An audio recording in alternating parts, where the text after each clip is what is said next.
नमस्ते भारत, आप देख रहे हैं WH न्यूज़ पॉडकास्ट में आपका स्वागत है। मैं हूं विजय खौसे। आज मेरे साथ में बिहार से आए हुए भंती जी, हर्षबोधी भंती जी मेरे साथ में हैं और महाबोधि महाविहार को मुक्त करने के लिए निरंतर वो लड़ा दे रहे हैं। तो उसी विषय पर आज हम बात करेंगे और खास करके मैं बताऊंगा कि नागपुर में आज दो जनसभा है। दोनों जनसभा जो है उत्तर नागपुर में होने जा रही है। एक इंदिरा मैदान पे होने जा रही है तो दूसरी बेजनबाग मैदान पे होने जा रही है। हालांकि एक ही सभा होना चाहिए मगर दो सभा हो रही है। इसके ऊपर भी हम बात करेंगे। भंती जी, आपका स्वागत WH न्यूज़ पॉडकास्ट में। बिल्कुल, मैं आपके WH न्यूज़ को धन्यवाद देना चाहता हूँ, दर्शकों को मंगलमय तिथि देना चाहता हूँ। क्या बताना चाहोगे कि जो महाबोधि महाविहार मुक्ति के लिए जो आंदोलन जो चल रहा है वो दो फाड़ में चल रहा है, वो दो गुट में चल रहा है, ऐसा क्यों हो रहा है? आपके चैनल के माध्यम से मैं सभी दर्शकों को बताना चाहूँगा, इसकी थोड़ा सा पीछे हिस्ट्री मैं बताना चाहूँगा। महाबोधि महाविहार मुक्ति के लिए 1891 में श्रीलंका से जो अनागारिक धम्मपाल आए थे, बिल्कुल, उन्होंने ये आंदोलन की शुरुआत की। बिल्कुल बिल्कुल। और उस वक्त तो वहाँ पर कोई बौद्धिस्ट नहीं थे, बिल्कुल नहीं, लेकिन उन्होंने वहाँ के कुछ हिंदुओं को साथ में लेकर आंदोलन की शुरुआत की थी। और फिर वो अपने देश में चले गए। उस वक्त कुछ प्रॉब्लम था। उन्होंने जो मठ है, उनके सन्यासी है, उनके बीच में थोड़ा सा फाइटिंग भी हुई थी, मारामारी हुई थी, झगड़ा हुआ था। तो अनागारिक धम्मपाल ने गया डिस्ट्रिक्ट में केस भी डाला था उनके खिलाफ में, तो उनको सजा भी हुई। लेकिन कालांतर ने फिर उस वक्त तो पटना में हाईकोर्ट नहीं था, तो उस वक्त कलकत्ता में हाईकोर्ट था। तो फिर ये लोग जो घमंडगिरी के जो संत है वो पटना में गए और वो याचिका की हाईकोर्ट में, और वहाँ के जो जस्टिस थे उन्होंने बोला इनको सजा तो मिली है, तो उनको मुक्त कर दिया।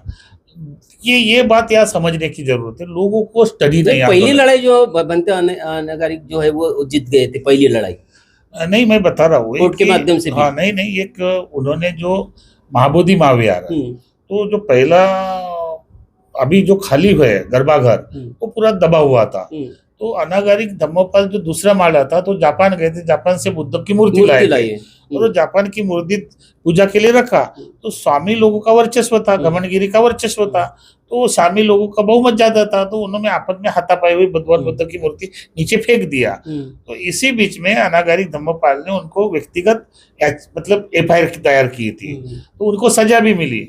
और कोर्ट में फिर वो गए, कलकत्ता हाईकोर्ट में गए, तो उनको हाईकोर्ट के जो जस्टिस है उन्होंने रिलीव कर दिया। हमारे लोगों को ये जानना है कि स्टडी नहीं है, आंदोलन की पूरी स्टडी नहीं है। अनागारिक धम्मपाल ने हाईकोर्ट में केस डाल दिया, हार गया, ऐसा भाग नहीं है। उसके बाद नहीं, हारे नहीं बोलते, वो तो भंती जी तो जीते हैं ना उस वक्त में। नहीं, मैं वही बात बता रहा हूँ कि ये मामला मूर्ति को लेकर हुआ था, ये कोर्ट का मामला नहीं था। पर्सनल दो गुट में झगड़ा होता है ना, तो उसलिए अनागारिक धम्मपाल डिस्ट्रिक्ट गया में FIR दर्ज की और FIR के आधार पर इन लोगों को सजा मिली। फिर ये हाईकोर्ट में गए, उससे याचिका अपील की और अपील करने के बाद छूटे। तो मंदिर का तो ये नहीं था। तो उसके बाद में जब देश के लिए आजादी की लड़ाई हो रही थी, इधर गांधी नेहरू सब लोग तो कर रहे थे, तो अनागारिक धम्मपाल ने गांधी जी को भी मिले लेटर लिखा था कि ये बुद्धों का तीर्थ स्थल है, ये आप बुद्धों को सौंप दीजिए, आप नेहरू जी को बोलिए। तो इन लोगों ने आश्वासन दिया था कि हमको आजाद होने दीजिए, हम फिर बाद में मंदिर दे देंगे। तो उसी जमाने में पहले प्रथम राष्ट्रपति राजेंद्र जो प्रसाद थे, उनकी अध्यक्षता में गया में अधिवेशन हुआ था कांग्रेस का। और कांग्रेस का अधिवेशन होने के बाद ये मामला को निर्णय लिया गया कि भाई जो घमंडगिरी है, उन्होंने वो मंदिर की देखरेख की, घमंडगिरी ने उसको पूजा अर्चना की। तो उन्होंने बोला कि ये जमीन हम ले लेते, तो उन्होंने बोला कि मैं जमीन तो दूंगा नहीं, तो उसको क्या किया जाए उसके लिए। तो फिर एक प्लानिंग किया गया और फिर नेहरू जी के इसमें और राजेंद्र प्रसाद की इसमें एक 7 लोगों की समिति बनाकर ये 1949 का एक्ट बनाया गया। उस एक्ट के अनुसार 4 हिंदू, 4 बौद्ध और जिला गया का जो कलेक्टर है वो हिंदू रहना चाहिए, ऐसा मत प्रावधान पारित किया। किसने बनाया ये जो एक्ट, किसने बनाया? राजेंद्र प्रसाद कांग्रेस के पहले अधिवेशन में बना है ये 1949 का एक्ट। ये कांग्रेस के अधिवेशन में बना है या कि सरकार ने बनाया? पंडित जवाहरलाल नेहरू प्रधानमंत्री ने बनाया। वो उन्हीं की सरकार थी ना, उन्हीं की सरकार थी तो उन्होंने बनाया। और 1949 का एक्ट बनाने के बाद वहां पर घमंडगिरी को आजीवन, चाहे कुछ भी हो जाए, उसको कोई हटा नहीं सकता। कौन घमंडगिरी? क्या है ये घमंडगिरी के मठ के पुजारी थे। अच्छा। हिंदू धर्म के मठ के पुजारी है, उसका नाम घमंडगिरी था। अच्छा। तो मठ के पुजारी है, उन्होंने देख रेख की बिहार में। उन्होंने कहा कि जब इसका आक्रमण हुआ तो उस वक्त भी मंदिर की मैंने सुरक्षा की, मैंने देख रेख की। हम भी भगवान बुद्ध को विष्णु का अवतार, 9वां अवतार मानते हैं, इसलिए हमारे भाई अधिकार है, तो ये हम तो जगह नहीं छोड़ेंगे। तो सरकार ने, जो राजेंद्र प्रसाद है, नेहरू जी है, इन लोगों ने एक समिति बनाकर 1949 का एक्ट लागू किया कि 4 हिंदू, 4 बौद्ध और जिला गया का जो कलेक्टर है वो हिंदू ही रहना चाहिए, ऐसा प्रावधान पारित किया। तो बहुमत किसका हुआ? बिल्कुल उनका हुआ। अब मैं आपको एक बात बता रहा हूँ, ये लड़ाई याक की है कि ब्राह्मणवाद की है कि हिंदूवाद की है, किसकी है? ये लड़ाई याक की है। और उस एक्ट में एक भी अभी तक ब्राह्मण नहीं है, उस एक्ट में ब्राह्मण नहीं है। और हमारे जो आंदोलनकारी लोग हैं, ब्राह्मण को भगाएंगे, बुद्ध गया खाली करेंगे। वो तो लोग वहां पर बता रहे हैं कि वहाँ कब्जे ब्राह्मणों का है, हिंदू का नहीं। वो ब्राह्मण पंडित पुजारी वहां पर है। और अपने बिहार के अंदर में बताया जा रहा है कि 5 पांडवों की मूर्तियां है। ये सारी चीजें वहाँ पे है। वहाँ पर आप भी, मैं वहां रहता हूँ, मैं महाराष्ट्र से हूँ, लेकिन बिहारी हो गया तो वहां तो मेरा। तो क्या ये सारी चीजें वहाँ पे पूजा पाठ होती है? नहीं, वही बात बता रहा हूँ कि ऐसा कुछ नहीं है, ऐसा टोटल कुछ नहीं है। वो अपना पेट भरने के लिए जो लोग आते हैं। भंते विनयाचार्य जी ने अभी हमारे इंटरव्यू में बताया है कि वहाँ पे ये सारी चीजें होती है और सारी चीजें ये लोगों के सामने जारी करके लोगों का अभी जो आंदोलन का जो रुख है वो बढ़ते जा रहा है। तो अभी हम आपको सही माने या विनयाचार्य को? एक बात बताओ, मैं ये चाहता हूँ, विनयाचार्य भंते जी ने कब चिवर लिया उसको बोलना चाहिए। अभी मैं उससे मिला हूँ, मेरे साथ बोध गया में मिले, उनको भी समझाया कि इस तरह का बयानबाजी देकर। तो नहीं, आपके कहने के अनुसार ये सारी चीजें वहां पर है नहीं। मैं आपको बता रहा हूँ ना कि मैं वही तो बोल रहा हूँ आपके चैनल के माध्यम से कि वहाँ एक भगवान बुद्ध की मूर्ति है, गर्भागार है, वहां पर पूजा के लिए जाते हैं। जो बुद्ध के पैर है उसी को लोग शिवलिंग बोल के पूजा के लिए गवर्नमेंट ने एक आदमी रखा है। अच्छा, शिवलिंग बोलते हैं उसको? हाँ, शिवलिंग बोलते, शिवलिंग पुजारी भी बताते हैं। हाँ, वो बताते हैं। तो और जो बिहार के सामने जो भगवान बुद्ध की मूर्ति है, अब वो उसका कपड़ा डालकर जो ब्राह्मण आते हैं तो पूजा के लिए, भाई ये 5 पांडव है, ये है, ये वो है, अपना रोजी रोटी के लिए लोगों को ठगाने का प्रयास करते हैं। लेकिन मेन मंदिर है, मेन मंदिर में कभी ऐसा पूजा होता ही नहीं है। मेन मंदिर में सुबह शाम बुद्ध की पूजा होती है, मैं गवाह हूँ, मैं वहां रहता हूँ। तो आखिर कमेटी के लोग सारे बुद्ध वंदना करते हैं? पूरे भिक्षु ही वंदना करते हैं। जो मैनेजमेंट कमेटी ने निर्धारित किया है, जो ड्यूटी पर है, या देश विदेश के जितने भी लोग सुबह शाम वंदना के लिए आते हैं, या भारत के लोग भी आते हैं, उपासक भी बैठते, वंदना ही होती है। वह किसी तरह का कुछ नहीं होता है। हमारे दिमाग में ये है, हम ये कह रहे हैं कि जो 1949 का है वो संशोधन कीजिए ना, उसमें अगर एक भी वो 9 का जो एक्ट है, 1949 का जो एक्ट है, संविधान तो 50 में आया है, संविधान 50 में है ना, 1950 में है, तो वो तो ऑटोमेटिकली एक्ट निरस्त होना चाहिए। अब आपने मुद्दे की बात की, मैं उसी मुद्दे पर आ रहा था। तो वो निरस्त नहीं हुआ भाई, उसके बावजूद भी उसी एक्ट के तहत में वो कमेटी चल रही है। उसी मुद्दे पर आ रहा हूँ कि 1949 का ये एक्ट है, तो संविधान 50 को लागू हुआ, तो बाबा साहब ने आर्टिकल 13 में भी ये लाया है, 26 में भी है कि भाई संविधान बनने के बाद जितने भी जो एक्ट है वो निरस्त होने चाहिए। लेकिन बात यह है कि ये केंद्र सरकार का कानून है, आप समझ में आ रहे हैं, ये केंद्र सरकार ने कानून बनाया, तो सॉरी, ये बिहार सरकार ने बनाया। तो बिहार सरकार ने बनाया तो केंद्र सरकार को लगता है कि ये बिहार सरकार खत्म करेंगी, और केंद्र में जाते हैं तो केंद्र वाले मिलते बिहार करेगी। इस तरह से डामाडोल हो नहीं रहा बंटी है। जी, सारी बात बराबर है। हमारी लड़ाई जो है कानून के साथ में है। वो 1949 का एक्ट जो है वो निरस्त करने के लिए है, महाबोधि महाविहार मुक्त के लिए लड़ाई चल रही है। पर हम ये देखते हैं कि अभी की जो आंदोलन हमारे चल रहे हैं वो अलग अलग थड़े में चल रहे हैं। बिहार में भी वैसी स्थिति है। आज नागपुर में वही स्थिति आज नागपुर में हम देख रहे हैं कि आप अलग सभा में जाएंगे और एक दूसरी सभा भी नागपुर में हो रही है। ये समाज के लिए क्या दिशा देने वाली है?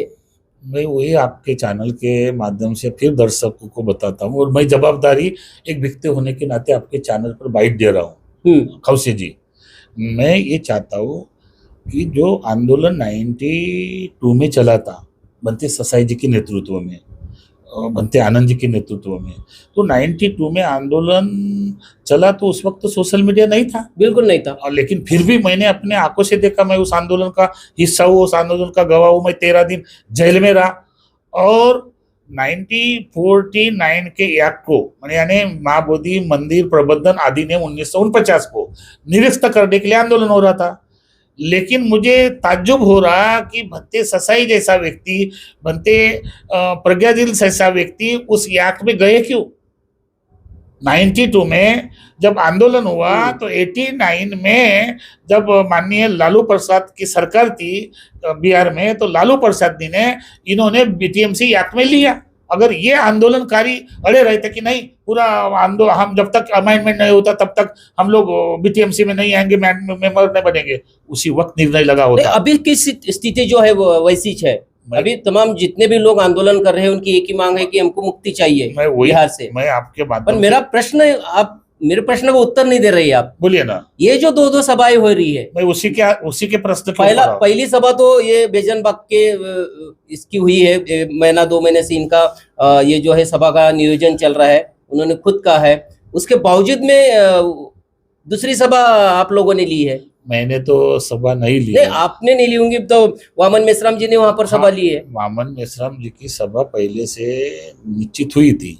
पहले सभा ये निश्चित हुई ऐसे बताया जा रहा है। मैं एक बात बता रहा हूँ, मैं बोल रहा हूँ, मैं आपके चैनल के माध्यम से, मेरी भी तो सच्चाई सुनिए आप। सुनिए, बताइए। ये सारी लड़ाई एक ही आदमी करवा रहा है, जिसका मैं नाम नहीं लेता चाहता हूँ। जो आदमी बाम सेप में वर्कर था, जो आदमी इंटरनेशनल बुद्धिस्ट नेटवर्क का प्रेसिडेंट था, जो आदमी मेरे साथ जुड़ा था, जो आदमी मेरे साथ बुद्ध गया में आया था, जो आदमी आकाश लामा को आरएसएस का कहता था, जो आदमी आकाश लामा की रैली को फेल करने के लिए मुझे बीटीएमसी में लेटर लिखवा कर डीएम से कालचक्र मंगवाया था, काला कानून डाला था, वही आदमी आकाश लामा के गोदी में बैठकर ये नौटंकी करके लोगों में डिस्प्यूट करके अपने आप के अस्तित्व को बचाने की कोशिश करने वाले व्यक्ति को मैंने कई बार बोला कि मेरे साथ डिबेट करे। क्यों नहीं सामने आता? हवा में तीर मारना, ये वातावरण निर्माण करना, ब्राह्मणों का कब्जा है, इसका कब्जा है। कोई ब्राह्मणों का कब्जा नहीं। अगर कोई भी अभी आपके चैनल के माध्यम से जितने लोग आह्वान कर रहे हैं कि ब्राह्मण का कब्जा है, मैं आज चिवर उतारने के लिए तैयार हूँ। तो कब्जा किसका है फिर? कब्जा 1949 का एक्ट है। वो एक्ट की बात करो ना, एक्ट को संशोधन करने की बात करो। मैंने पहले ही बोला कि 4 बौद्ध है, 4 हिंदू है, जिला गया का डीएम जो है अध्यक्ष होना चाहिए, ऐसा प्रावधान पारित है। अभी मैं वर्तमान में आपको बता रहा हूं, जो लोग आंदोलन कर रहे हैं, आप सच्चाई सुने, जो लोग आंदोलन कर रहे हैं, सभी लोग कर रहे हैं ना, सुनिए, जो लोग अभी वर्तमान में हड़ताल भूख हड़ताल पर बैठे और अपना तमाशा कर रहे थे, क्या जिस व्यक्ति को बीटीएमसी में 6 साल रखा है वो आदमी धरने पर बैठा है? मेरा ये मानना है कि तुम 6 साल बीटीएमसी में सचिव पद पर रहे, मॉन्किंग चिप रहे, सुपरिटेंडेंट रहे, और 24 साल बाद तुमको 1949 का गलत दिखाई दे रहा, तो क्या विश्वास करूंगा मैं? जिस आंदोलन के लिए मैं 13 दिन जेल में रहा, उस आदमी को विश्वास करूंगा? उस आदमी के साथ बैठूंगा आंदोलन में। और जितने भी जो देखिए, जितने भी बुद्ध गया के बड़े बड़े बनते हैं, आलिना भिक्खु संघ, इंटरनेशनल काउंसिल है, बड़े भिक्खु महासंघ है, इंटरनेशनल भिक्खु संघ है, नॉर्थ स्टेट बंगाली भिक्षु है, बुद्ध गया के किसी भी भिक्षु को या किसी भी संगठन को विश्वास में नहीं लिया गया। केवल ऑल इंडिया बुद्धिस्ट फोरम के नाम से एक बैनर बनाकर आंदोलन करके आपने शुरुआत की है। अभी आप बोल रहे सब होने के बाद कि भत्ते हर्षबोधिया ये आए वो आए, ये सारा तमाशा करने के बाद बुद्ध गया में ऐसी स्थिति पैदा हुई कौशिक जी। अभी हिंदू में और मुसलमान में, जैसा हिंदू में मुसलमान में झगड़ा हुआ था ना, ऐसी स्थिति बौद्धों में हिंदुओं में उन्माद पैदा हुआ है। वो लोग नहीं, अपनी लड़ाई हिंदुओं के साथ में तो है ही नहीं। इन्होंने हिंदू के साथ में मैं क्या बोल रहा हूँ, इन्होंने वातावरण तैयार किया है। हमारी लड़ाई सरकार के साथ में ऐसा है। सोशल मीडिया पर बोल बोल के वातावरण तैयार कर दिया। ये भिक्षु की भाषा है, हम तलवार लाएंगे, काट डालेंगे, मार डालेंगे, हमारे पास पिस्टन है, बोध गया खाली करो। कौन ऐसा कौन भंते जी बोल रहे हैं? अभी आप देखिए ना, ये आपने जिसका नाम लिया विनय चारा भंते जी को, मैंने समझाया उसको कि बाबू अभी अभी तुम आए, अभी कब चिवर लिए मुझे पता नहीं, कब आंदोलन से आए पता नहीं। जिस आदमी को 30 साल आंदोलन में जुड़े है, उस आदमी को तुम कुछ भी इग्नोर कर रहे हैं, कुछ पता नहीं है। अब हमारे सामने आना चाहिए। और आपने जो बोला प्रश्न कि भंते जी आप मुझे न्याय दीजिए, मैं ये चाहता हूं अगर भारतीय बौद्ध समाज एक होता, भारतीय भिक्षु एक होता, कि समता सैनिक दल एक होता, भारतीय बौद्ध महासभा एक होती, हमारे जितने एक होता, तो इस तरह का वातावरण होता। तो ये सारा एक कौन करेगा? ये जिम्मेदारी किसकी है भंते जी? ये जिम्मेदारी हम जो भिक्षु है ना, आपको मैं बता रहा हूँ, हमारा भिक्षु संघ का भी संगठन नहीं है। हमारे भिक्षु संघ भी ये है, मैं लास्ट बात ला रहा हूँ, मैं अभी तैयारी कर रहा हूँ। जो लोग आंदोलन के लिए लड़ रहे हैं बुद्ध गया मुक्ति होने के लिए, क्या ये बोध है? तो आप तो तैयारी कर रहे हैं, पर एक तरफ तो आपके ऊपर में आरएसएस में होने का भी एलिगेशन लगा रहे हैं। आपने गडकरी जी को वहां पर बुलाया बिहार में, उनके हाथ से कुछ स्वागत वगैरह किए, कार्यक्रम किए, तो आपके ऊपर में आरएसएस होने का एलिगेशन लगाया जा रहा है। अगर आपके चैनल के माध्यम से जिसने आरोप लगाया उसको फिर नहीं, मेरे चैनल के माध्यम से नहीं बोला जा रहा है। निवेदन देता ना मैं, आपके चैनल के माध्यम से डिबेट लगा, उसके पास प्रूफ हो तो सामने लाओ। अगर उसके पास सबूत है, अगर मैं आरएसएस का घोषित हुआ तो मुझे नागपुर के संविधान चौरा पर खड़ा करके चिवर उतार कर मेरे गले में जूते का मार डाल के गद्दे पर बिठा कर निकाल सकते कि नहीं? कितनी बड़ी बात बोल रहा हूं मैं। नहीं, बिल्कुल। अगर जो लोग इस तरह का आरोप लगा रहे हैं, कम से कम उसके नाक तो काटना चाहिए कि इस तरह का बदनाम कर रहे हैं। मैंने गडकरी को बुलाया, एक भिक्षु होने के नाते मैं गडकरी से मिलता हूँ, पवार से मिलता हूँ। उद्देश्य क्या था गडकरी जी को बुलाने का? गडकरी को, हाँ भाई आपने सही पूछा। इसमें हमारे क्या बोलते हैं संजय जी मून भी है, काफी लोग उपासक उपासिका बोध गया में थे। गडकरी साहब को इसलिए बुलाया, और मैंने नहीं बुलाया। अच्छा। ये इंटरनेशनल काउंसिल है। मैं महाराष्ट्र का होने के नाते, कि भंते जी आप महाराष्ट्र के होने के नाते गडकरी से आप परिचित है, गडकरी को बुलाइए, उन्होंने बुद्ध सर्किट के लिए अच्छा काम किया, इसलिए हम सारे देश विदेश के लोग उनको सम्मानित करना चाहते। तो मैंने एक माध्यम बना, और माध्यम बनने के बाद गडकरी साहब को बुलाया, और गडकरी साहब को बुलाने के बाद देश विदेश के लोगों ने उनका सत्कार किया। क्योंकि जहाँ बस नहीं जाती थी, जहाँ बुद्ध के दर्शन के लिए लोगों को जाने आने के लिए तकलीफ होती थी, वो माननीय गडकरी साहब ने बुद्धिस्ट सर्किट के नाम से सर्कल करके पूरे रास्ते जोड़ दिए। जहाँ 8 घंटे जाने के लिए लगता था वो 2 घंटे में जा रहा है। तो इसीलिए बाहर देश विदेश के भिक्षुओं ने सोचा कि गडकरी साहब को एक सम्मान देंगे, उसका सत्कार करेंगे, और फिर उसके सामने हम समस्या रखेंगे कि जो जितने भी बुद्ध के प्लेस है वो जंगलों में, एक सिटी में है, पहाड़ों में है, जंगलों में है। तो वहां पर भी निवेदन दिया गडकरी साहब को कि गडकरी साहब आपके माध्यम से भी जो लोग दर्शन के लिए आए उसके लिए हॉस्पिटल होना चाहिए, रास्ता होना चाहिए। अभी गडकरी साहब ने तुरंत आने के बाद बुद्ध गया से गया रेलवे स्टेशन से तो बुद्ध गया तक मेट्रो का चालू किया, और हाईवे का भी रास्ता चालू किया। का कुछ गडकरी साहब को नहीं बताया कि महाबोधि महावीर मुक्त हो जाए, कानून रद्द हो जाए? अभी देखिए, उस वक्त तो हमने सभी को निवेदन दिया, गडकरी साहब को भी मालूम है, राष्ट्रीय जब अध्यक्ष थे उस वक्त हमारा शिष्टमंडल मिला, बनते ससाई जी तो रात दिन बनते जी गडकरी के साथ जाते, सबके साथ मिलते, तो जो लीडर थे तो उन्होंने तो दिया। लेकिन अभी वर्तमान में जो आंदोलन जो चल रहा है, और सारे देश के लोग आंदोलन कर रहे हैं पूरे रास्ते पर, मैं उनसे निवेदन करना चाहता हूँ कि आपका स्वागत है, आंदोलन कर रहे हैं। क्या इस तरह से आंदोलन करने के आपको बोध गया मिल जाएगा? तो क्या आंदोलन नहीं करना चाहिए? आंदोलन इसके पहले जब आंदोलन हुआ 5-10 लाख तक हुआ, तो उससे क्या रिजल्ट आया? उससे क्या रिजल्ट आया? तो रिजल्ट कैसा आएगा? रिजल्ट आएगा, कैसा आएगा? रिजल्ट आएगा कि हम लोग बाबा साहब के संविधान को मानने वाले हैं। बाबा साहब ने न्यायपालिका दी है, बाबा साहब के संविधान के माध्यम से आप सुप्रीम कोर्ट में याचिका क्यों नहीं डाल रहे? आप सुप्रीम कोर्ट में 100 याचिका क्यों नहीं डाल रहे? या थोड़े देर के लिए हल्ला उल्ला करने, प्रसिद्धि करने के लिए कोई भी आ रहा है, लेकिन सुप्रीम कोर्ट में जाने के लिए पसीना लगता है, ताकत लगता है, पैसा लगता है, उसमें क्यों नहीं जा रहे? आपको मैं अभी कोर्ट बता, में जाएगा तो मामला और लंबित हो जाएगा। कोर्ट में गए भी है ना इसके, लगा दीजिए। ये चाहता हूँ, कोर्ट में मामला लंबित नहीं होता है। कोर्ट के, सुप्रीम कोर्ट के अपने रूल्स हैं।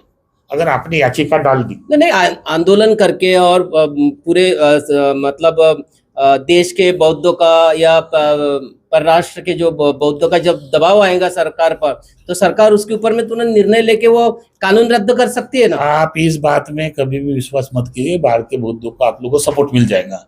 बाहर के बौद्धों क्यों सपोर्ट देंगे? अभी बुद्ध गया में तो इतने हो रहा है ना, बाहर में भी आंदोलन हो रहे हैं ना, किए है ना। ये प्रसिद्धि के लिए हो रहा है, ये अपने खुद के लिए हो रहा है, फेमस होने के लिए। बुद्ध गया में अभी 255 मोनर्क किया है। तो यहाँ पर भी कुछ ऐसे लोग हैं कि अपने फेमस होने के लिए आंदोलन कर रहे हैं। वही हो रहा है, भाई वही बोल रहा ना, वही हो रहा है। आप अभी जितना 52 दिन हो रहे, 54 दिन हो रहे, आंदोलन पूरे देश में गया, लोग आक्रोश कर रहे हैं, लेकिन आपका आक्रोश केवल हवा में है। आपका आक्रोश हवा में है। अगर आप लोग चाहते हैं, इसके पहले भी मैंने नागपुर में आकर 1 महीना पहले कॉन्फ्रेंस करके आह्वान किया था लोगों को कि मेरे भाइयों बहनों और अम्बेडकरवादी बुद्धिस्टों, आपके अंदर बाबा साहब का खून है, बाबा साहब के संविधान को मानने वाले, तो 100 याचिका सुप्रीम कोर्ट में जाइए। 100 याचिका सुप्रीम कोर्ट में जाने के बजाय सुप्रीम कोर्ट के जो जस्टिस है तुरंत अलग से बेंच बचकर इस निर्णय को पूरा करने के लिए सामने आएंगे। लेकिन हमारे लोग सुप्रीम कोर्ट नहीं जाना चाहते। अभी 2012 में ससाई जी ने पिटीशन डाला। आकाश लामा ने अभी एक बयान दिया कि जो पंथी ससाई जी का पिटीशन है उसको पार्टी बनने के लिए कोई औचित्य नहीं है। मैंने अपना अलग से पिटीशन डाला हो और 24 तारीख की हेयरिंग है। इस तरह से बयान देके वो लोगों में गुमराह का वातावरण हुआ। फिर वाके भिक्षु, वाके लोग इकट्ठा होके ये क्या हो रहा है। मेन बात है कि जब तक हम लोग न्यायपालिका में नहीं जाएंगे तब तक हमको कुछ भी नहीं होगा, क्योंकि ऑलरेडी नीतीश सरकार के सचिवालय में ये लोग मिले। उन्होंने भी ये कहा कि 3 याचिका दायर है। जब कोर्ट का आदेश आएगा तो मैं सोचूंगा। अभी आठवले साहब आए थे, हम मिले, उनको भी निवेदन दिया, हमने प्रस्ताव दिया नीतीश सरकार को किस तरह से अमेंडमेंट हो सकता, किस तरह से एक्ट को बदल सकते, ये सारा हमने डिटेल दिया। नागपुर में तो मोदी जी को निवेदन दिया है भंते जी ने। अरे मोदी जी तो सरकार है तो इतने दिन से क्यों नहीं किया? मोदी जी की तो सरकार है, जो 14 से ना सरकार है, तब तक कहाँ सोए थे? अभी जो मेंबर ऑफ पार्लियामेंट में आवाज उठा रहे, बाबूदी विहार करोगे, ये करोगे। अरे भाई, अपनी राजनीति करने के लिए मैं नहीं बोलता कि आपको महाबोधि महाविहार मेरी बात के लिए सारी राजनीति हो रही है। मेरी बात होने दीजिए, मेरी भी तो सुनो यार। मैं ये चाह रहा हूँ कि महाबोधि महाविहार का प्रश्न उन्होंने उठाया, मैं उसका अभिनंदन करता हूँ। क्या खड़गे जी ने, क्या चंद्रशेखर आजाद ने, आठवले साहब ने, खांडोरी ने, वर्षाताई ने, पप्पू जी ने, सब ने, कुशवाहा ने, सब ने आवाज उठाई। तो ये आवाज मोदी जी सुन रहे हैं, क्या बिल पारित करेंगे और तुम्हारे आवाज उठाने से हो जाएगा? अगर तुम चाहते हैं कि बुद्ध गया का मामला बुद्धों के हाथ में होना चाहिए तो आप लोगों को सुप्रीम कोर्ट में याचिका डालना ही पड़ेगा। कोर्ट को कौन डरता है? सरकार भी डरती है ना कोर्ट को। या तो फिर इतना आंदोलन करना पड़ेगा। देखो, जन आंदोलन के पक्ष में हूं, जन आंदोलन भी होना चाहिए, न्यायपालिका भी रास्ता होना चाहिए। और दूसरी बात है, जो राजनीतिक समस्या है तो राजनीतिक से हल होगी, तो राजनीतिक के माध्यम से हमको प्रयास करना चाहिए। भंते जी, हमने वो एक किसानों का आंदोलन देखा है संसद में, वो पारित होने के बाद में भी किसानों के आंदोलन के ऊपर में फिर उनको वो कानून पीछे लेना पड़ा, वो कोर्ट में नहीं गए। देखिए, 2 बातें हैं। एक तो जन आंदोलन है, हाँ वही जन आंदोलन, एक तो जन आंदोलन है, और एक तो न्यायपालिका है। आप एक बात बताओ, 3 भाग है। अब आपने इसके पूर्व 92 में ससाई जी के नेतृत्व में 18 महीने जंतर मंतर पर किया, तो कुछ रिजल्ट आया? कोई रिजल्ट नहीं आया। 92 के बाद अभी 2025 में 17 से 12 तारीख से बेचारे लोग बैठे हैं, तो इससे फिर उबाल आया समाज में कि बुद्ध गया मुक्त होना चाहिए, बुद्ध गया मुक्त। नागपुर में कितने मोर्चे है, अब मैं उनसे बोलना चाहता हूँ, चलो आपने हल्ले किए, प्रसिद्धि किए, आए, हो गया, बुद्ध गया मिलेगा, अरे यहाँ नाचने के बजाय फिर बुद्ध गया में क्यों नहीं नाचने जाते? बुद्ध गया में अभी- उतने अभी- लोग क्यों नहीं जा रहे? अभी पूरा करीबन 12 मई को 12 लाख लोगों का वहाँ पे आने का बोला है विनय आचार्य भंते जी ने, मुझे हंसी और आती है। बहुत बड़ा आंदोलन होगा मुझे बोलते हैं। मुझे वो विनय चारे का भी हंसी आती है, और वो ये जो है ना ब्राह्मणवाद अपना करता करता उसकी भी हंसी तो आती आपके है। हिसाब से वहाँ पे ब्राह्मण है ही नहीं कोई? कुछ भी नहीं, मैं अभी इतना बड़ा तो आपके है- सामने है- बोल रहा हूँ। अगर एक नहीं, भी वहाँ पे पूजा पाठ करने वाले कौन? एक भी ब्राह्मण अगर एक्ट में है तो मैं मानने के नहीं लिए नहीं, तैयार एक्ट हूँ। के छोड़ दो, वहाँ पे बिहार में वही ब्राह्मण नहीं पूजा पाठ के लिए, कोई ब्राह्मण नहीं है। कोई ब्राह्मण नहीं। मैं वो तो बता रहा हूँ सुबह तो ये शाम। बाकी के जो लोग बता रहे हैं ये झूठ है। अरे यार ये जो अपनी प्रसिद्धि के लिए आप जिसके नाम ले रहे हैं ना, मैं वही तो तो मैं आंदोलन में जो है उन्हीं के नाम ले रहा हूँ। विलास खरात जी या तो आंदोलन मुझे में आप है। बोलने दीजिए ना। आप हाँ, बोलिए बोलिए, आप बोलिए। जो नाम विलास खरात जी का उसका बैकग्राउंड क्या है जरा देखिए ना, क्या चरित्र है। वैयक्तिक के ऊपर में हम बात नहीं मैं करेंगे। वैयक्तिक नहीं जा रहा हूँ। वो आदमी आप भी वैयक्तिक सुनो बात ना ना, करें। वो ये आदमी मुझे बार बार गडकरी साहब का इसका फोटो करके फेसबुक पर देता है, भंते जी आरएसएस का, तो उसके पास सबूत होगा कि नहीं? तो मेरा भी कहने का मतलब ये है, ऐसा कब तक चलेगा? ये हमारे ऐसा इसलिए आंदोलन ऐसा करता जो है, सुनिए। तुम आप लोग मेन लोग जो है, सुनिए ना, आप हमारी तो बात सुनिए। इसलिए ऐसा हो रहा है कि हमारे समाज में संगठन नहीं है, ना भिक्षु का संगठन है, ना बौद्धों का संगठन है, ना भारतीय बौद्धवाद संघ का संगठन है। अब एक बात बता रहा हूँ मैं, भारतीय बौद्धवाद सभा के टुकड़े तो मैंने नहीं किया, समता सैनिक दल के टुकड़े मैंने नहीं किया, आरपीआई के टुकड़े मैंने नहीं किया। समता सैनिक दल के मेंबर अध्यक्ष कौन है? बिल्कुल। बंती जी, आखिरी सवाल। हाँ, संगठन नहीं है ऐसा आपका कहना है। संगठन निर्माण करने के लिए भारत भर में आपका क्या अगला कदम रहेगा? केवल संगठन निर्माण के लिए? नहीं, मेरा लड़ाई तो फिर अब चलते रहेंगी, क्योंकि पहला संगठन बहुत मजबूत है। बाबा साहब आम्बेडकर ने भी कहा था कि संगठित बनो, तो इसके लिए क्या आपका योगदान रहेगा? आखिरी सवाल। नहीं, मेरे कभी कभी मैं आपको बोलना चाहता हूँ, लेकिन आप बीच बीच में मेरे बात को पूरा नहीं होने दे पूरा रहे। करने, सुनिए ना, बात सुन रहा हूं। मेरी जो इच्छा है वो पूरी होने दीजिए। मैं इसलिए जा रहा हूँ कि देखो, बाबा साहब ने जो हमको दिया बुद्ध को राइट्स, उस राइट्स से हम लड़ाई नहीं लड़ रहे हैं। अभी मैं बताओ, ये हिंदू है, वो भी हिंदू है, हिंदू को मांग रहे हैं। अब जो बौद्ध की लड़ाई लड़े वो बौद्ध है? वो बौद्ध नहीं है। पहले तो आप हिंदू से पृथक हो जाओ। आर्टिकल 25/2 में सिख, जैन, वो तो धार्मिकता का सभी को अधिकार दिया है अपने अपने धर्म का। भाई वही ना रिलीजियस दिया ना अधिकार, दिया है ना, तो वो तो संविधान ने वो दिया है। हिंदू के अंतर्गत है, तो हिंदू के अंतर्गत तो आते हैं ना हम लोग। तो अपनी हम लोग हिंदू के अंतर्गत कैसे आएंगे? 1956 के बाद हम बौद्ध बन गए बनती जी। अभी फिर आपको मैं समझा रहा हूँ।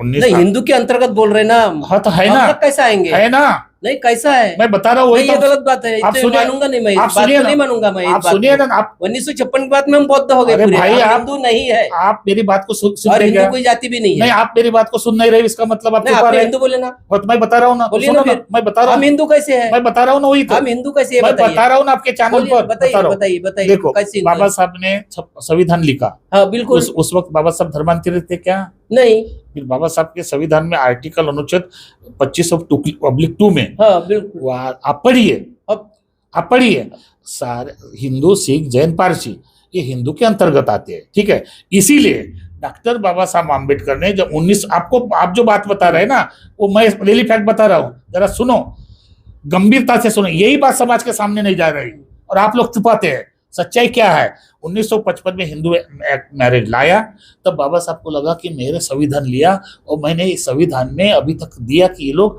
हमारे साथ व्यवहार करेंगे। 1935 में मैंने घोषणा की थी कि मैं हिंदू धर्म में पैदा हूँ, ये मेरे वश में नहीं, बौद्ध होकर मरूंगा।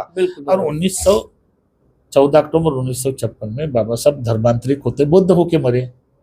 अब एक बात आई, बाबा साहब तो बुद्ध हुए, बुद्ध है, आप बुद्ध है ना, आप बोलते कि हम बुद्ध है, आप व्यवहारिक बुद्ध है, आचरण से बुद्ध है, लेकिन कानूनिक बुद्ध नहीं है। मेरा सवाल ये है, कायदे से बुद्ध नहीं है। कैसा नहीं है? आप कायदे से बुद्ध नहीं है। मैं दावा कर रहा हूँ, कोई आए तो मेरे सामने चर्चा करे, कोई भी विद्वान, कोई लाओ मेरे सामने। मैं कायदे से, इसलिए ना संविधान से देश चलता कि नहीं, तमाम लोगों के जो जो स्कूल की टीसी है उसके ऊपर में बौद्ध लिखा है बंटी जी। अरे मैं आपको फिर वही बात, आप खवसे साहब, मैं आपको तो बता रहा हूँ, बौद्ध कैसे नहीं है बोल रहे हैं? गंभीरता से बता रहा हूँ, आर्टिकल 25(2) में हम लोग हिंदू हाँ, के सरकार का षड्यंत्र हो सकता है कि इनको हिंदू में फिर से डालो, जनगणना होंगी तो कॉलम नहीं छोड़ेंगे बौद्ध का। अच्छा एक बात बताओ, फिर आपकी बात को मैं आता हूँ, भारत में कितने बुद्ध होना चाहिए बाबा साहब के धर्मांतर के बाद? करोड़ बौद्ध होना चाहिए। तो आंकड़ा कितना है गन्ना? है ना, करोड़ में है, अभी कितना है? करोड़ में है। संसद बोर्ड बता रहा हूँ खवसे जी, मैं आंकड़े में नहीं, करोड़ हवा में नहीं बात करता है। करोड़ के ऊपर में है खवसे बौद्ध भारत जी में। आंकड़े की बात करता हूँ, 85 लाख है, और महाराष्ट्र में केवल धर्मांतर के बाद 54,000 वो बौद्ध जो है। 2011 का जो आंकड़ा है वो अभी अगर जनगणना होती तो करोड़ के ऊपर में जाता है। 2000 आंकड़ा की बात नहीं, वो आप क्यों आप इस बात को सच्चाई के सामने आप ये कर रहे हैं? मैं ये चाह रहा हूँ, जो सेंसस बोर्ड है गवर्नमेंट का 2001 का, उसमें से ये दिखा है कि 85 लाख है, उसमें भी 54-55 हजार बौद्ध बाबा साहब के धर्मांतर के बाद हुए। बाकी जो त्रिपुरा वगैरह ट्रेडिशनल है ना, वो 30 लाख बौद्ध है। इसीलिए बाबा साहब ने बोला था कि मुझे पढ़े लिखे लोगों ने धोखा दिया। आपने फैसिलिटी भी लिया, एक तरफ आप हिंदू बन के रहे और दूसरी तरफ बाबा साहब को मान रहे, तो दो नाव पर चलने वाले हैं ना आप लोग, दो नाव पर। तो बौद्ध धर्म को बढ़ाने के लिए भी तो हम लोग ही कम पड़े ना। कैसे? बौद्ध धर्म का प्रचार प्रसार होना चाहिए। बौद्ध हुआ नहीं ना भंते जी, बौद्ध धर्म इसके लिए तो आप लोग भी जिम्मेदार है। नहीं, देखो बाबा साहब ने बौद्ध क्योंकि जिम्मेदारी आप लोगों के ऊपर में छोड़ी थी। देखिए ना, बाबा साहब ने बौद्ध धर्म का प्रचार प्रसार करने के लिए जो बना के रखा है, उस पर लोगों ने काम नहीं किया। बाबा साहब ने सब कुछ करके रखा, वही मेरा कहना है। उसमें भिक्षु काम जो नहीं है, किया है। उसमें जो भिक्षु है, तो उसमें भिक्षु भी की भी बात क्या है? अभी मैं आपको मान रहा हूँ, मैं चिवर है, मुझे मानते हैं कि आप धर्मगुरु है, लेकिन मैं कायदे से वैलिड बौद्ध नहीं हूँ, धर्मगुरु नहीं हूँ। कितनी बड़ी गंभीर बात बोल रहा हूँ चैनल पर। मैं कायदे से वैलिड धर्मगुरु नहीं हूँ। जैसे मुसलमान का उनका अपना वक्फ बोर्ड है, वो फतवा निकालता है, सब मुसलमान को लागू होता है। यहाँ पर जो है भारत में वो चिवर है, बाबा साहब ने सारे पहलू संविधान में दिए कि भारतीय बौद्धों का कैसा एजेंडा होगा, भारतीय बौद्ध का यूनिफॉर्म कैसा होगा, धर्म के लिए किस तरह से मिशनरी होगी, सारे एजेंडे बाबा साहब ने दिए हैं। लेकिन हमने उनके तरफ ध्यान नहीं किया। हमने केवल वीआरओ का निर्माण किया, दीक्षा देने का काम किया, दीक्षा लेने का काम किया। बाबा साहब के साथ बाद में जितने धर्मांतर हुए वो सब इलीगल हुए। चलो, मेरा वो आखिरी सवाल का आपने जवाब ही नहीं दिया। कौन सा? आपने जवाब भारत में सारे जो भिक्षु संघ हो या नेता हो, इनको एक संगठित होने के लिए आपका अगला कदम क्या रहेगा? मेरा अगला कदम है, अभी मैं न्यायपालिका के माध्यम से हम लोग भिक्षु संघ जो बाबा साहब ने हमको संविधान में अधिकार दिए, उसके हक अधिकार के लिए लड़ाई लड़ेंगे, और पहले एक राष्ट्रीय लेवल पर कार्यकारिणी गठित करेंगे। अच्छा। और उस राष्ट्रीय कार्यकारिणी के माध्यम से बुद्धों के जितने भी समस्या है वो हल करने का प्रयास करेंगे। एक बात है, अगर आपको बोधगया दे दिया, कैसे चलाओगे? कमेटी तो बनेंगी ना। कैसे चलाओगे? कमेटी बने कैसे चलाओगे? किस ये जो बातें है ना, गंभीर हवा में उड़ना, ये करना, मैं उस तरह से नहीं हूँ। है ना, समाज में बड़े बड़े लोग ऐसा है ना। कौन समाज के बड़े बड़े लोग हैं? बौद्ध समाज के। कौन बौद्ध समाज के लोग हैं? एक तो भी बताइए बौद्ध समाज के। आप है ना। मैं तो एक धर्मगुरु, अभी मैं कभी धर्मगुरु, तो आप जैसे लोग तो खड़े हो जाएंगे तो कमेटी बनेंगी वो चलाने के लिए। धर्मगुरु को ही नहीं मान रहे। अभी देखो, आप एंकर कर रहे हैं, आपका एक चैनल है, आप भी बौद्धिस्ट है, लेकिन एक धर्मगुरु की बातें, जो लोग धर्मगुरु को एलिगेशन लगाते हैं, जो धर्मगुरु को बदनाम करते हैं, जो धर्मगुरु को अपशब्द बोलते हैं, वो धर्म का काम कर सकते हैं।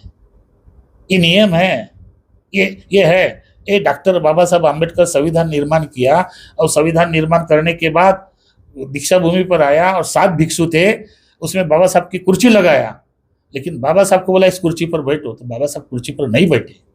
क्यों? ये बुद्ध का त्यागी अवस्था है, मैं उसके साथ नहीं, मैं दीक्षा लूंगा और दीक्षा दूंगा। इतना बड़ा विद्वान हो, अपने सील का पालन करता। हमारे लोगों में क्या है भिक्षु की स्टेटस? ये बाहर देश में है, श्रीलंका में जन्म तो यहाँ हुआ ना बुद्ध का, लेकिन वो लोगों ने एडप्ट किया। अभी हमारे देश में जितने भी बुद्ध विहार, मैं तो ये चाह रहा हूँ, अभी जो महाबोधि विहार की लड़ाई है ना, वो भी लड़ाई लड़नी चाहिए, और महाराष्ट्र में जितने बुद्ध विहार है ना, उसको भी मुक्ति की लड़ाई लड़नी चाहिए। ये भी तो विहार मुक्त नहीं हो रहा है। हाँ, नागपुर में आप देखिए, कोई भिक्षु को नहीं रख रहे, कोई भिक्षु को भगा रहे, कोई समिति बना रहे, कोई हमारा भी आ रहा है, कहीं तुम्हारा है, बावने का भी आ रहा है, लाडवन का भी आ रहा है, कोसरे का भी आ रहा है। तो ये बौद्ध है। मैं बोल रहा हूं आपके चैनल से कि ये जो बुद्ध विहार के अध्यक्ष समितियां बनी हुई है, ये भी डुप्लीकेट बौद्ध है।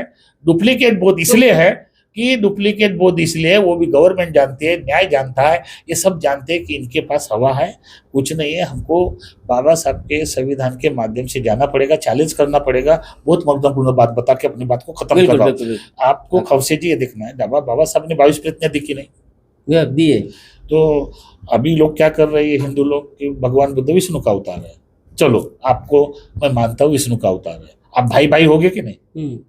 तो इतने सारे मंदिर तुम्हारे हैं, तो एक ही तो मंदिर अपने भाई को दे दो।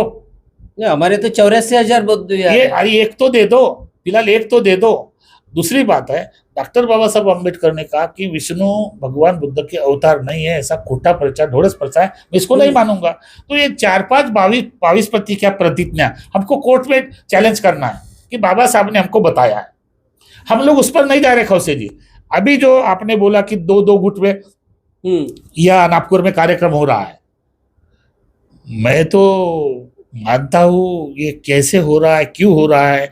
अभी जो व्यक्ति आकाश लामा के साथ थे, जो लोग व्यक्ति बुद्धगया में थे, अब इधर उधर अपना कर रहे हैं, तो मैं ये चाहता हूँ कि एक जगह बैठने की जरूरत है। बिल्कुल, मैं ये वही सवाल है, एक जगह बैठने की जरूरत है, आना चाहिए। बुद्धगया में हमने आह्वान किया था कि सारे देश के भिक्षुओं को बिटिकली की 2 तारीख की एक जगह आके बैठो और एक कोर कमेटी बनाओ और निर्णय लो किस दिशा में जाना है 1949 एक्ट को रद्द करने के लिए। कल मुझे राजेंद्र गवई मिलने के लिए आए, राजेंद्र पाल गौतम, मैंने उसको भी समझाया। साहब बोला आप तो दिल्ली में रहते, हाईकोर्ट में रहते, आप खुद वकील है, ये इधर उससे कुछ नहीं होगा। खौसे जी आपके चैनल से माध्यम, अभी ये सभा से इतना होगा, लोग आएंगे, तालियां बीचेंगे, वो अच्छा बोला, वो अच्छा है, ये होता रहा, होते रहेगा। अगर मान के चलो ये सभी बौद्ध संगठन बैठकर एक कोर कमेटी बनाते हैं और उस कोर कमेटी में न्यायपालिका भी होना चाहिए, आंदोलन भी होना चाहिए और सरकार पर प्रेशर आना चाहिए। इस तरह से काम अगर होता है तो निश्चित रूप से माँ बोधि महावीर जल्दी बौद्धों को मिलेगा। उसमें सबसे ज़्यादा लीडरशिप की जो बात आई, अगर भिक्षु संघ को लीडरशिप करने के लिए आगे लाएंगे तो बहुत अच्छी बात है। लेकिन हम ये चाहते हैं कि भिक्षु संघ को कोई लीडरशिप नहीं देना चाहता है, कोई भिक्षु को आगे नहीं आना चाहता है, क्योंकि अगर भिक्षु संघ आगे आएगा तो इनकी दुकानदारी बंद होगी। मैं तो धन्यवाद मानता हूँ। भिक्षु संघ तो धम्म का काम करेंगे ना, पॉलिटिशियन थोड़ी करेंगे। फिर वही बात आई, आप फिर वही सवाल खड़े कर रहे हैं।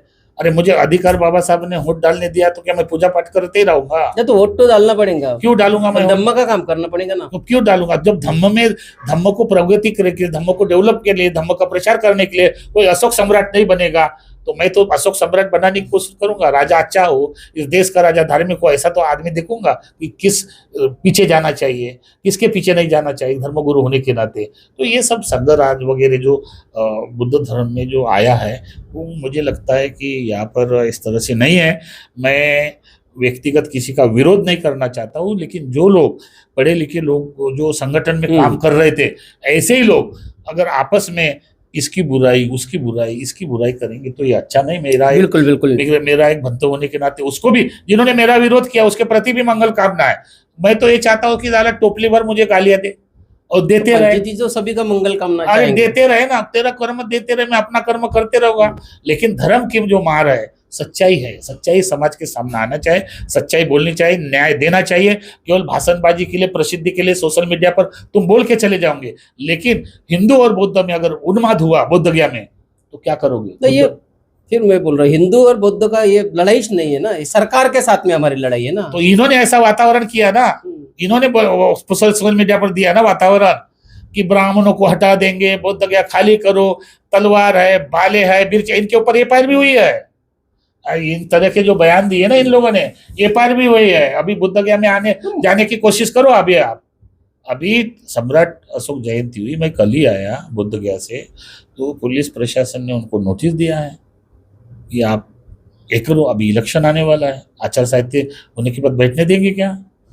कमिश्नर बैठने देगा क्या? आप भी तो जानते हैं। तो मेरा ये मानना है कि जो आंदोलनकारी है उनको भी अपनी भाषा को, अपने वाणी को, एक धर्मगुरु होने के नाते मुझे अपनी मर्यादा को तो पालन करना चाहिए, चाहे भला ही आप गलती कर सकते हैं, लेकिन मैं तो भिक्षु हूँ, मैं चिवरधारी हूँ, तो मुझे अपनी मर्यादा का पालन करना चाहिए। इस देश में सभी धर्म के लोगों को बाबा साहब ने रहने के अपना मूलभूत अधिकार दिए, उनके अपने अधिकार है, उनको क्यों गाली दे रहे हैं? हम अपने अधिकार को लेने की बात करेंगे, याक को बदलने की बात करेंगे, याक में संशोधन की बात करेंगे, याक में बौद्धों का बहुमत आने के लिए बात करेंगे। ये बात के लिए कोई भी तो सब आपको सपोर्ट करेगा, लेकिन आप ब्राह्मणों को गाली देंगे, शाही बाबा को मानने वाले को गाली देंगे, उनके देवी देवता को गाली करेंगे। अभी आप सोशल मीडिया में एक आनंद स्वरूप के साथ डिबेट करके मार धाड़ की बात करेंगे, तो मुझे लगता है ये भिक्षु की भाषा नहीं है और ना ये बुद्ध जो आंदोलनकारी की भाषा है। मैं भी आज वामन मेश्राम जी के कार्यक्रम में जा रहा हूँ, मैं निमंत्रित हूँ, तो जा रहा हूँ, मैं अपनी बात रखूंगा, आप मुझे सुनने के लिए आइए। बिल्कुल। और मैं अपनी बात स्पष्ट रूप से रखने वाला हूँ और मैं यही संदेश दूंगा कि ये आपस में लड़ाई करने से कोई फायदा नहीं, हम डिवाइड में हो जाते हैं। अगर आपकी पर्सनल क्या बात है वो कीजिए। मैं ये चाहता हूँ कि अगर मान के चलो विलास जी खराज जी है तो मेरे कोई व्यक्तिगत उसमें वो आप अगर बामसेप से निकाला है तो आप अच्छे तरह से दूसरा संगठन मजबूत करने का प्रयास किए, आप एक दूसरे पर लांछन लगाने का प्रयास मत कीजिए और विशेष तौर पर भिक्षु को कतई भी लांछन लाने का प्रयास मत कीजिए, क्योंकि आप भिक्षु के प्रति अगर लांछन लाएंगे और कुछ ही भिक्षु को लेकर कार्यक्रम करेंगे तो सारे भिक्षु हमको बोलते हैं, हम बोलते ठीक है करने दीजिए, और अपने आचरण को, अपने शील को, अपनी प्रज्ञा को, अपनी करुणा को, अपनी मैत्री को रखते हुए हम बाबा साहब के समता, स्वतंत्र, बंधुत्व, न्याय पर विश्वास रखने वाले लोग हैं, तो उसी दायरे में रहकर अपने हक के लिए लड़ाई लड़नी चाहिए। निश्चित रूप से दोस्तों, ये थे हमारे साथ में भंती जी हर्ष बोधी।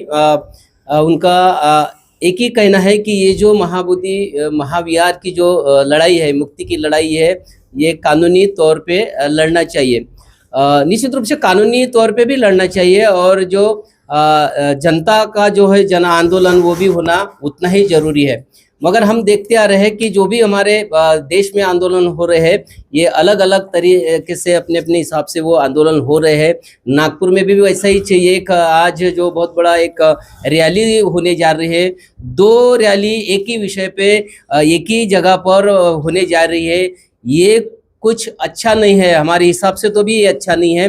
तमाम जो भिक्खु संघ हो या तमाम संगठनाएं हो या तमाम पार्टियां हो, महाबोधि महाविहार को लेकर एक आकर एक ही आंदोलन करना चाहिए। मांग भी ये इस देश से उठ रही है, फिर भी इसके बावजूद भी जो है आंदोलन अलग अलग हो रहे हैं, तो उसका भी लोग स्वागत कर रहे हैं। मगर लेकिन ऐसा आंदोलन होना नहीं चाहिए। सभी लोगों ने एक जगह पे अपना जो मतभेद जो है वो अपने घर पर रखकर आंदोलन में महाबोधि महाविहार मुक्ति के लिए लड़ना चाहिए।